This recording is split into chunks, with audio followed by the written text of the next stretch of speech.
मैं तो कभी कभार ये सोचता हूँ कि शायद जो हमने साइंस से दूरी इख्तियार कर ली है और एक तरह से साइंटिफिक सोच को थियोलॉजी के साथ जोड़ दिया, थियोलॉजी को हमने हिस्ट्री के साथ जोड़ दिया, हिस्ट्री को भी हमने आउट ऑफ कॉन्टेक्स्ट समझ लिया, उसमें से पता नहीं क्या निकाल के हमने सोसाइटी पर नाफिज कर, और वो भी जबरदस्ती जबरन नाफिज करने की कोशिश की। तो मुझे तो यही महसूस होता है कि अजीबो गरीब हमने कोई खिचड़ी सी बना दी है जिससे कोई डिसइंटेंगल करना बड़ा ही मुश्किल काम है।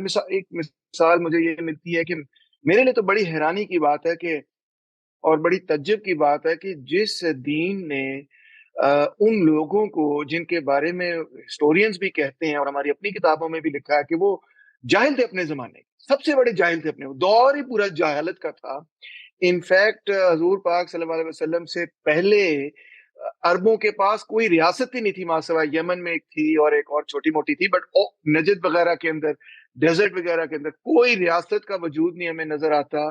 मुईशत भी बिल्कुल प्रिमिटिव किस्म की, कोई साइंस नहीं है, और कोई लिटरेचर चले थोड़ा मोटे पोइट्री वगैरह थी, मगर कहाँ से कहाँ अरब जो है पहुंच गए कि एक जमाना फिर वो आया कि जब दुनिया के अंदर लोग ये कहते थे कि जनाब अली अगर जदीद इल्म हासिल करना है, फलसफा सीखना है, साइंस सीखनी है, इवन मौसीकी सीखनी है, ये सब चीजें सीखनी है, तो अरबी जबान पहले सीखें। तो इतनी ग्रेटनेस पे और इतने वो नहज पे पहुंचाया उन लोगों को। और अब हमने उस सारी हिस्टोरिकल लेगेसी के साथ क्या किया, मुझे नहीं समझ आ रही। कुछ आप ही इस पे अब रोशनी डालें, इस अनाड़ी मुसलमान को भी कुछ क्लैरिटी दें कि ये मामला क्या बना कि आज मुसलमान तारीख की दौड़ में, साइंस की दौड़ में, तरक्की की दौड़ में शायद सबसे पीछे है। Where did we go wrong? हमने क्या गलत किया जिसकी वजह से हमें आज ये मामला देखने पड़ रहे हैं? जी, बहुत अच्छा आपने सवाल किया और ख़ुद तज्ज़िया भी इसका बड़ा उम्दा पेश किया, मुझे उससे काफ़ी हद तक इत्तेफ़ाक है। देखिए, दुनिया के बारे में ना अल्लाह ताला ने कुरान मजीद में एक बात कही है, ख़लक़स समावाति वल अर्द बिल हक़। ये दुनिया ना ठीक-ठीक उसूलों पर बनाई गई है। ये हम्म, राम की लीला नहीं है, ये राई का गल्ला नहीं है, ये खलंडरे का खेल नहीं है कि जिसके अंदर एक दिन आप उठें और उठ के दुनिया को तस्ख़ीर करके दुनिया पे हुकूमत करने और तरक्की का ख़्वाब देखना शुरू कर दें। हमारी तरक्की का आगाज़ हुआ था हमारे पैगंबर को अल्लाह ताला ने इस दुनिया में अपने कानून के मुताबिक जब फ़तह दी तो उसके नतीजे में हमें एक रियासत मिल गई। उस रियासत में हम्म, वो ज़िम्मेदारी पैगंबर ने सहाबा किराम की लगाई, तो उसके नतीजे में मज़ीद रियासत मिल गई, रक़बा मिल गया, ज़मीन मिल गई, हालात मुवाफ़िक हुए तो माल हमारे पास आ गया। और फिर उसके बाद जितना तारीख़ के लिहाज से उस सिस्टम को आप खींच सकते थे, हमने उसको खींचा।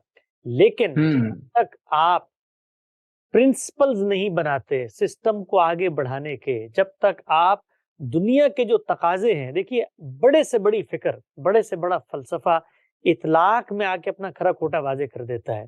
तो दुनिया के अंदर जैसे ही सोशल साइंसेस के यहाँ तरक्की शुरू हुई, सिविल और तहजीबी मामलात के अंदर इर्तका शुरू हुआ, दुनिया सोचने पर मजबूर हुई कि इंसान क्या है, माशरा क्या है, फर्द की हकीकत क्या है, सोसाइटी कैसे बनती है। सोशल साइंसेस का पूरा एक रेवोल्यूशन दुनिया में 300-400 साल पहले आया। इसी तरीके से इंडस्ट्री का रेवोल्यूशन, तो जो कुछ पाए-चोबी था, जो पहले खड़ा रह सकता था, इसलिए कि दुनिया भी हम्म, वहीं पे खड़ी हुई थी। मुलूकियत ही पे हम्म, दुनिया चलती थी और हमले करके और ताक़त करके और लोगों पर तहक्कुम और जबर से ही मामला किया जाता था। हमने भी वो करते, वहाँ पर भी जो तरक्की जिसको आप कहते हैं, वो तरक्की नहीं थी, वो पहले भी इस तरह की तरक्की हज़ारों साल लोगों को हासिल रही हैं। वो रोमन्स को हासिल रही हैं, उससे पहले बाकी हम्म, बालस्तीनियों को हासिल रही हैं। उसी नौइयत की हमारी तरक्की थी। हमने कोई इंस्टीट्यूशंस बनाए, हमने नॉलेज और विज़डम को के फ़रोग़ के कोई इदारे बनाए। दुनिया के अंदर तरक्की कैसे होती है? मुसल्लमा चीज़ें हैं, इल्म, इख़लाक में बरतरी। हमारे यहाँ इख़लाकियात समाजी वाह, सतह पर ज़हूर पज़ीर हुई। हमारे यहाँ हम्म, इख़लाकियात हमारी रोज़मर्रा, हमारे मामूलात, हमारे मामलात, हमारे अहद व वफ़ा के जिसको आप कहते हैं मुआहदे, उनमें रिफ्लेक्ट हुई। हमारे कौमी मिसाक में रिफ्लेक्ट हुई? बिल्कुल नहीं हुई। ये सिविल मिलिट्री कशमकश आपको मुस्लिम मुल्कों में नज़र आती है, ये बद-इख़लाक़ी पे मबनी है। इख़लाकियात जब सोसाइटी में नहीं आएगी, तो आपके यहाँ कानून की पासदारी नहीं आएगी, कानून की हुक्मरानी नहीं आएगी। आप दस्तूर को पैरों के तले रोत देंगे, तो कोई इख़लाकी सिस्टम डेवलप नहीं कर सके हम। इसी तरीके से दुनिया, हम्म, आप फ़न के अंदर जीते हैं, साइंस की तरक्की है, उलूम के अंदर इर्तक़ा है। علوم میں وہاں پر اسلام کو داخل کر دیا، اسلام کو لا کے سائنس میں داخل کر دیا، اسلام کو سمجھنے کے لیے فلسفے کو داخل کر دیا، فلسفے کو سمجھنے کے لیے تصوف کو داخل کر دیا. اب تصوف ہے، فلسفہ ہے، تاریخ ہے، علم کلام ہے، اس کی روشنی میں آپ اسلام کو سمجھ رہے ہیں. اسلام کی ریپرزینٹیٹیو امام حنیفہ ہیں، ان سے اختلاف ہو نہیں سکتا. تو ہر چیز گڑبڑ کر دی آپ نے. تو مذہب کو مذہب کی جگہ پر سمجھنا تھا، اس کے پروٹوکولز وہاں پہ ڈیولپ ہونے تھے کہ بھئی مذہب ہے تو ایک زبان میں ہے، تو اب زبان کو کیسے سمجھا جاتا ہے، اس کی میتھڈالوجی ڈیولپ ہونی ہے. وہ مذہب کو الگ کریں. یہ سائنس ہے، اس سے مذہب کو الگ کریں، سائنس کو سائنس کے طریقے پہ سمجھیں. آپ نے کہا یہ علوم عالیہ ہیں اور یہ علوم غیر عالیہ ہیں، اصل علم تو وہ ہے، اصل نقل میں علموں کو آپ نے بانٹ دیا. تو ہر سطح پہ، سیاسی سطح پہ، تہذیبی سطح پہ، معاشرتی سطح پہ، معاشی سطح پہ، ہر سطح پر ہم کوئی سسٹم ڈیولپ نہیں کر سکے.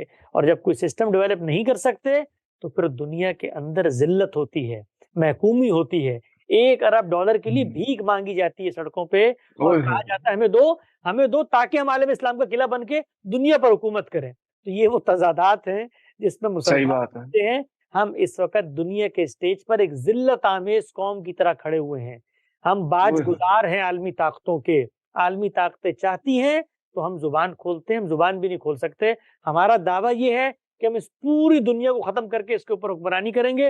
اور جب دنیا کو ہلکا پھلکا سا بم ہمارے پہ مارتی ہے تو ہم مظلومیت کا لبادہ اڑ کے آئے تھے، پوری دنیا جی عالم اسلام کو ختم کرنے پہ تلی ہوئی ہے. تو یہ تضادات جب کسی نیشن میں آ جاتے ہیں تو پھر اس کا نتیجہ کچھ نہیں ہوتا سوائے اس کے کہ جب تک زندگی کی بھیک عالمی طاقتوں نے دی ہوئی ہے، ہم لوگ جی رہے ہیں، اس کے بعد زمین کے پیٹ سے ہمارا صفایا ہو جائے گا. ہوئے سر، آپ نے تو کمال ہی کر دیا ہے. آخر میں آ کے تو آپ نے ہتھوڑا چلا دیا. وہ فریڈرک نیچے ایک زمانے میں کہتا تھا ٹو فلاسفائز ود اے ہیمر. تو آج آپ نے بھی جو ہے وہ ہتھوڑا چلا دیا، اور یہ بڑا ضروری تھا کہ آپ نے ہمیں جھنجھوڑا ہے اور سوچنے پر مجبور کیا ہے. میں آپ کا انتہائی مشکور ہوں حسن صاحب کہ آپ نے اتنا سارا وقت نکالا.